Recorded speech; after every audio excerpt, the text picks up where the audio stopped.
시편 121편을 여러분 이렇게 성경을 펴보면요. 성전에 올라가는 노래 이렇게 표제어가 붙어 있어요. 성전에 올라가면서 이것을 불렀구나. 성전에 올라가면서 이 시편 120편을 암송했구나. 우리가 알 수 있죠. 왜 구약시대 때 성전에 올라가는가? 성전에 구약시대에는 성전에 제사를 드리기 위해서 올라가는 것이었어요. 그래서 이스라엘 남자들은 그 1년에 3번의 절기에는 꼭 그 예루살렘 성전에 올라가서 제사를 드려야 했습니다. 6월절 그 예수님 출애굽을 기념하는 6월절, 77절이라고 해서 맥추절기죠. 보리를 제일 먼저 보리를 거두는 그 맥추절. 또 초막절은 뭐예요? 모든 것을 열매와 곡식을 거두어두는 초막절 또는 장막절이라고 해서 남자면 아무리 3번은 꼭 예루살렘 성전에 가서 제사를 드려야 했습니다.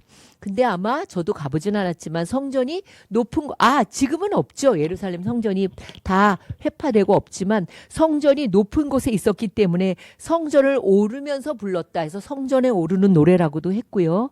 또 어떤 학자들은 예루살렘 성전의 계단이 15개였대요. 그래서 그 계단을 오르면서 불렀다. 성전을 오르는 노래는 시편의 120편부터 134편까지 15편의 표제가 성전에 오르는 노래라고 쓰여 있습니다. 그러니까 계단이 15개여서 계단송이라고도 부릅니다. 어쨌든 오르면서 불렀다는 거예요. 자, 힘들고 불안하고 못 살 것 같아도요. 예배의 자리에 나오면 이 생각이 바뀌죠. 마음이 평안해져요. 내가 너무나 힘들고 어려울 때도 예배의 자리에 나와서 앉아있으면 내 마음이 불안하던 마음이 평안해지고 절망하던 내 마음이 다시 소망이 생깁니다. 그래서 예배를 나와야 되는 거예요. 예배는요. 내가 좋을 때 점잖게 나오는 게 아니에요. 내가 힘들고 어려울 때는 목숨 걸고 나오는 게 예배의 자리예요. 벌써 예배를 멀리한다? 그 사람 뭐예요? 시험 든 거예요. 하나님을 멀리하는 거죠. 예배를 떠나면 소망이 없는 거예요. 근데 또 올라와요. 예배는 신비해요. 예배를 드리면 거기서 하나님이 우리의 마음에 답을 주시는 거예요. 그래서 올라간다, 성전에 올라간다 이런 의미는 나의 어떤 세상의 일상을 떠나서 하나님을 향해 오른다. 하나님을 향해 영적으로 내가 위를 바라본다. 이런 것을 의미하는 거죠. 그러니까 하박국을 보면 여러분, 하박국의 시대가 어땠어요? 악인들은 너무 잘 되고 의인들은 무너지고 그런 상황을 보면서 하나님께 불평하다가 이 하박국이 성 위에 올라가서 하나님의 답을 받습니다. 그 높은 곳에 올라가서 하나님을 만나는 것이죠. 높은 곳에 올라가야 보이는 거예요. 예배의 자리는 이미 영적으로 높은 곳입니다. 이 영적으로 높은 곳에 여러분이 올라온 거예요. 하나님을 만나기 위해 올라온 겁니다. 시편 121편 1절에는 어떻게 시작하냐면 내가 산을 향하여 눈을 돌리라. 눈을 들리라. 눈을 들라는 거예요. 눈을 들라는 거. 그래서 이거 제가 원어를 찾아봤어요. 눈을 들라? 눈을 어떻게 들라는 거지? 이 들라는 것은 원래 원어의 의미는 뭐냐면 여러분 무거운 물건을 이렇게 들을 때 힘을 주면서 이렇게 들어 올리잖아요. 그런 의미라는 거예요. 가만히 있는데 눈이 떠지는 게 아니에요. 우리는 삶의 무게 때문에 자꾸만 우리가 아래로 처져요. 자꾸 아래를 보고 옆을 보고 아래로 처지는 나의 눈과 마음을 의지적으로 힘껏 들어 올리라는 그런 의미라는 거예요. 제가 아는 한 20여 년 정도 더 된 것 같아요. 아는 권사님이 죽을 병에 걸리신 거예요. 도무지 병명을 알 수가 없는데 이분이 뭐라고 얘기하냐면 세상에 가장 힘든 게 눈꺼풀이 그렇게 세상에 무거운지도 몰랐다는 거죠. 눈을 한번 뜨고 감았다 뜨는 게 얼마나 힘든지 그때 알았다는 거예요. 그분이 한 32kg까지 몇 킬로까지 갔는데 그분이 그때 그러더라고요. 저한테 목사님 그 눈을 한번 감고 힘줘서 뜨는 게 그렇게 힘든 거를 그때 알았다고 고백합니다. 여러분 우리가 살아가면서 오는 우리의 고통, 우리의 염려 이런 것은 내 눈을 자꾸만 나의 시선을 아래로 처지게 합니다. 눈을 든다는 것은요. 그래서 내가 저절로 드는 게 아니에요. 영적으로는 힘을 다해서 하나님을 바라봐야 한다는 그런 의미입니다. 여러분 소망이 저절로 생깁니까? 고통과 절망으로 내리누르는 나의 시선을 주님을 향해 눈을 들어 올리는 결단을 해야 되는 거예요. 여러분, 우리가 이렇게 세상 살면서 보면은요, 하나도 나에게 힘이 되는 게 없습니다. 소망이 되는 게 하나도 없어요. 그러나 나의 시선을, 내 눈을 주님을 향해 들어 올리는 결단을 할 때 소망이 생기는 거죠. 여기에서 눈이라고 할 때 이 원어는 또 뭐냐면 눈의 복수예요. 복수. 그러니까 요즘 아이들의 이름을 지면 요즘은 또 유행이 그거더라고요. 제가 목사님들의 손주들 보니까 뭐라고 지으니까 아인이라고 줘요. 아인. 눈이란 뜻이 눈. 아인이라고 무슨 아인이란 이름을 많이 들어요. 이아인, 뭐 김아인. 그러고 보니까 유아인이 있네. 그 아인이란 이름을 참 많이 줘요. 근데 아인이 눈이란 뜻인데 이 복수는 에이나임이거든요. 근데 여기서는 모모의 두 눈이란 의미예요. NI, 두 눈, 모모의 두 눈이란 뜻이에요. 그 복수를 얘기하는 거죠. 그러니까 한쪽 눈은 세상을 보고 한쪽 눈은 하나님을 보고 이건 아닌 거예요. 두 눈을 하나님을 바라보라는 거예요. 예배의 자리로 나온다는 것은 두 눈을 내가 세상을 보는 눈이 아니라 한쪽은 하나님 보고 한쪽은 세상을 보는 게 아니라 내 두 눈을 하나님을 바라보겠다는 결단인 거예요. 우리가 세상을 보고 땅만 바라보면 우리는 나를 가로막힌 그 산에 압도당할 수밖에 없어요. 내 건강을 생각하면, 나의 재정을 생각하면, 내 어떤 관계를 생각하면, 미래의 불안을 생각하면요, 그 산밖에 보이지 않는 거예요. 산에 압도당하기가 쉽습니다. 시편 기자도 그랬어요. 처음에 내가 눈을 들어서 뭘 봤어요? 산을 본 거예요. 너무나 큰 산을 본 거예요. 그런데 그가 다시 이제 이 영적인 눈을 들어서 다시 보니까 하나님이 산을 만드셨음을 깨달았다는 거예요. 맞아. 이 나의 도움은 천지를 지으신 여호와 하나님께로부터 오는 것이지 이렇게 깨달은 거라는 거죠. 이 말은 엄청난 생각의 전환입니다. 저 산이 저렇게 높은데 내가 저 산을 어떻게 넘을 수 있지? 내가 이 장애물이 너무나 힘든데 내가 어떻게 이 장애물을 넘을 수 있을지? 그리고 한숨 짓고 포기하거나 돌아가지 않고 눈을 들어서 저 높은 산도 누가 만드셨지? 하나님이 만드신 것이라는 영적인 깨달음을 가질 때 이가 한 걸음 더 나아갈 수 있었던 거예요. 여러분 스가랴 4장을 보면요. 이런 말씀이 나와요. 바벨론의 포로로 잡혀갔던 이스라엘 백성들이 자기의 고향으로 돌아왔습니다. 고향으로 돌아와서 이들이 성전을 재건해야 되는데 그때 예수아와 스룹바벨 총독과 대제사장과 많은 사람들이 바벨론 포로 생활에서 돌아와서 우리가 이제 예루살렘의 성전을 다시 재건해야지 사명을 감당하려고 했지만 현실을 보니까 어때요? 너무나 태산 같은 문제가 많았던 거예요. 그 황무지가 된 그 고향 땅에는 아무것도 없어요. 나무 하나도 쓸만한 나무가 없었어요. 또 외부적으로 어때요? 그 성전을 다시 재건하려고 하는 많은 그 일에 주변 민족들이 누가 그거를 도와주겠어요? 다 방해하고 정치적으로도 모함이 있고 너무나 도울 것이 아무도 없는 태산 같은 문제 속에 있는 스룹바벨에게 하나님께서 뭐라고 말씀하시냐면 큰 산아 네가 무엇이냐 스룹바벨 앞에 평지가 되리라고 말씀하십니다. 여기서의 큰 산은 이 스룹바벨이 도저히 자기 힘으로는 감당할 수 없는 어려움들을 의미하는 거예요. 하나님은 그 산을 향해 네가 무엇이냐고 물으십니다. 네가 아무리 거대해 보여도 네 문제가 아무리 커 보여도 나에게는 하나님께는 아무것도 아니라는 선포입니다. 인간의 눈에는 태산 같아 보이죠. 인간의 눈에는 불가능해 보이지만 하나님이 보시기에는 그 산마저도 한 줌의 흙에 불과하다는 뜻입니다. 스룹바벨 앞에서 평지가 되리라. 스룹바벨이 산을 깎아내는 게 아니에요. 그건 할 수도 없어요. 인간이 산을 깎아야 얼마나 깎겠습니까? 그거는 불가능하고 내가 할 수 있는 게 아닙니다. 하나님이 하시면 된다는 거예요. 가로막혔던 산이 평지로 변한다는 말씀의 선포입니다. 근데 이것은 너의 힘으로도 되지 않고 너의 능력으로도 되지 않고 오직 나의 영으로 된다고 말씀하십니다. 결국 스룹바벨은 그 산보다 산을 지으신 하나님을 바라보면서 내 힘이 아닌 하나님의 도우심, 성령님의 도우심으로 그 일을 감당할 수 있었습니다. 사랑하는 성도 여러분, 여러분 앞에 태산 같은 문제가 여러분을 가로막고 있습니까?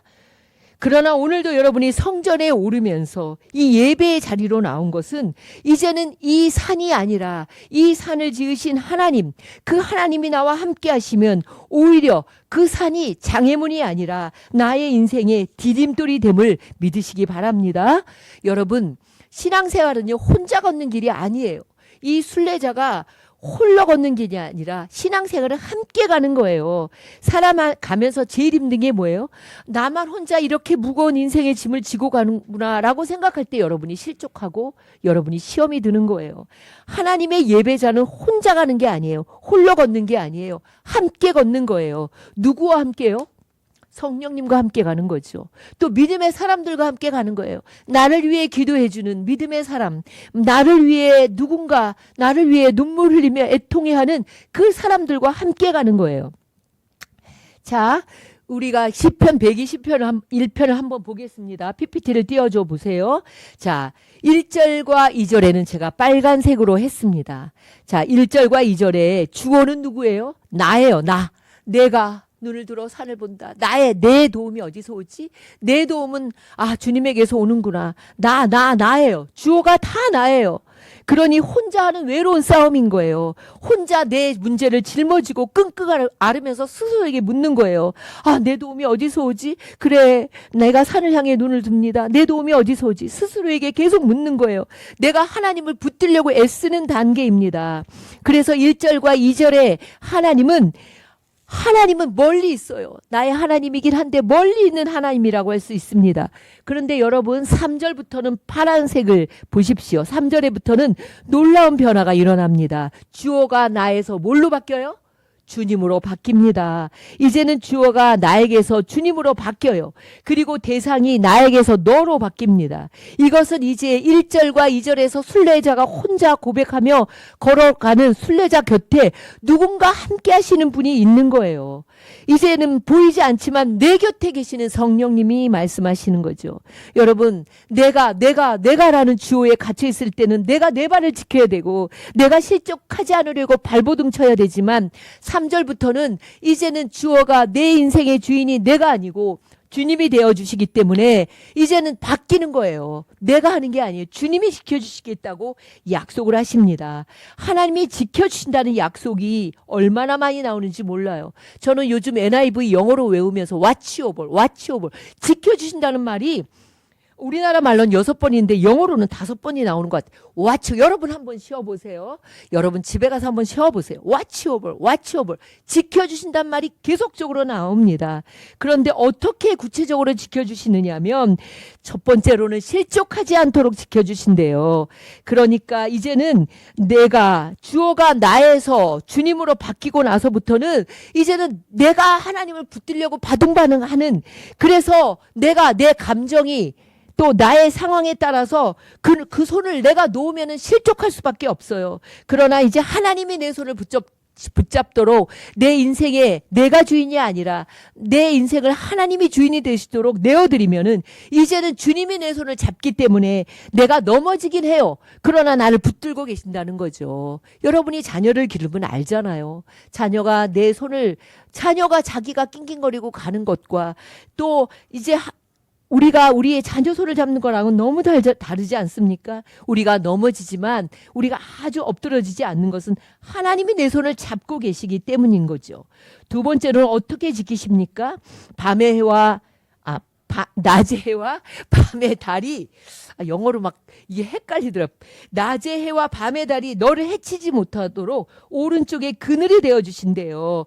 오른쪽에 그늘, 그러니까 저는 생각나는 것이 내 곁에 내 오른편에 계시는 그 성령님, 파라클레토스, 보혜사 성령님이 나의 그늘이 되어주신다는 거죠. 그늘은 뭐예요? 태양이 없어지는 게 아니에요. 피할 수 있는 곳이죠. 나의 피난처가 되시고 나의 도피처가 되시는 그 그늘이 되어주시는 성령님이 나의 피할 그늘이 되어주신다는 거죠. 우리는 종종 안 좋은 상황이 하나님 이 상황 좀 없애주세요 라고 기도를 하지만 하나님은 그렇지 않으세요. 뜨거운 해와 그리고 또 밤의 달이 여전히 존재하지만 그러나 하나님의 그 그늘이, 하나님이 나의 오른편에 그늘이 되어주시면 어떤 환경이 와도 나를 지켜주신다는, 나의 영혼을 지켜주신다는 것입니다. 세 번째로는요, 모든 환난을 면하게 해주신대요. 이 환난이 면하게 한다. 이건 우리나라 말이 이게 좀 언어하고는 달라요. 면한다는 건 뭐예요? 삭제한다는 거잖아요. 아니에요. 그런 의미가 아니. 환난을 면하게 한다는 것은 샤마르에 뭐냐면 울타리를 쳐줘서 보호하신다는 거예요. 마치 목자가 양을 울타리를 쳐서 가시 울타리를 쳐서 보호하시는 것 같은 그런 의미라는 거예요. 고난의 비바람은 불어옵니다. 살아가면서 수많은 환난과 어려움들이 옵니다. 인생에 고난이 없어요? 고난이 옵니다. 그런데 그때마다 하나님이 우리의 가시 울타리가 되어주신대요. 우리의 울타리가 되어서 우리를 지켜주신다는 거예요. 그 환난이 우리의 영혼을 해치지 못하도록 막아주신다는 거예요. 마지막 지키심의 클라이막스는 뭐냐면 주님께서 너의 출입을 오고 들고 나는 모든 것을 지금부터 영원까지 지켜주신다는 거예요. 하나님은 내가 들고 나가는 모든 순간 그리고 지금뿐 아니라 영원까지 지켜주시겠다고 약속하셨습니다. 저는요 이렇게 예배 있지만 이 문을 보고 있진 않아도 누가 들어오는지 또 누가 나가는지 이런 것을 다 느껴요. 하나님은 얼마나 그러시겠어요. 우리의 들고 나가는 모든 것을 또 지금부터 영원까지 하나님은 지켜주시겠다고 약속하셨습니다. 사랑하는 우리 성도 여러분, 지금 여러분 앞에는 어떤 산이 가로막고 있습니까? 여러분, 그래서 여러분의 시선이 어디를 바라보고 있습니까? 산만 바라보고 있습니까? 내 힘으로는 정말 감당할 수 없어. 그 문제에 매몰되어 있지는 않습니까? 그 산만 바라볼 땐 우리에게는 답이 없어요. 무력감이 오고 두려움이 오고 낙심이 찾아옵니다. 시편 121편의 말씀처럼 여러분 눈을 들어야 돼요. 영적인 눈을 들어서 그 산을 만드신 하나님을 바라봐야 되는 거예요. 그 산 같은 문제와 상황에 압도되면 안 돼요. 오늘도 하나님을 말씀하십니다. 너 고개를 들어서 나를 봐라. 내가 너를 지켜주는 울타리가 되어주겠다. 이렇게 약속하십니다. 오늘 이 예배 자리까지 오르신 여러분, 여러 가지의 올 수 없는 상황도 있지만 그러나 여기까지 나온 것은 하나님이 나의 도움이 되심을 여러분이 갈망하고 그것을 믿기 때문에 나오신 것이죠. 여러분의 시선이 이제는 그 문제, 산에서 하나님에게로 옮겨지기를 축복합니다. 여러분의 시선이 산에서 산을 만드신 하나님께로 옮겨지기를 축복합니다. 그래서 여러분이 수룹바벨을 향해서 하나님 말씀하신 것처럼 큰 산아 네가 무엇이냐 내 앞에서 평지가 될지어다 선포하십시오. 여러분의 힘으로는 산을 옮길 수 없어요. 여러분의 힘으로는 산을 깎을 수 없어요. 제가 시골에 살잖아요. 가끔 지나가다 보면 이 동네 산들을 그렇게 깎아서 전원주택을 만들더라고. 얼마나 흉한지 몰라요. 그리고 그 사람들은 산을 깎을지언정 산을 없애지 못해 차라리 산이 없어지면 낫겠어요. 그 산을 중간중간에 이렇게 모양 없이 그렇게 깎아가지고 이렇게 집을 짓는 걸 보면서 참 흉하다 이런 생각을 하거든요. 여러분, 우리가 산을 깎을 수는 없어요. 우리가 힘으로 산을 옮길 수는 없어요. 우리의 능력으로 태산 같은 문제를 해결할 수 없어요. 그러나 눈을 들고 나를 만드시고 산을 만드시고 그리고 나를 도우시고 나를 지키시는 주님을 바라볼 때 하나님께서 여러분을 지켜주시고 인도해 주시는 줄 믿습니다. 제가 목회한 지도 수십 년이 됐더라고요. 한 24년, 25년 된 것 같아요. 그리고 예수 믿고 저는 보태신앙이 아니거든요. 예수님을 믿은 지는 그보다 훨씬 더 됐겠죠. 그러면서 돌아보니까 제 인생에도 수많은 산들이 있어요. 수많은 산들이 있었습니다. 때로는 감당할 수 없는 산들, 때로는 정말 크고 작은 산들이 있을 때마다 하나님 저 산 좀 없애주세요. 저에게 저것 좀 없애주세요. 이렇게 기도했는데 오히려 그거보다는 하나님은 뭐예요? 그 산이 없애지는 게 아니라 그 산을 둘러싼 하나님의 그 지키시는 그 하나님의 샤마르를 그 하나님의 울타리를 경험하게 하신 거죠. 그 상황 속에서도 나를 지키시고 도우시고 보호하시는 하나님을 경험하게 만드셨습니다. 사랑하는 성도 여러분, 여러분의 삶 속에 크고 작은 어려움들이 있을 것입니다.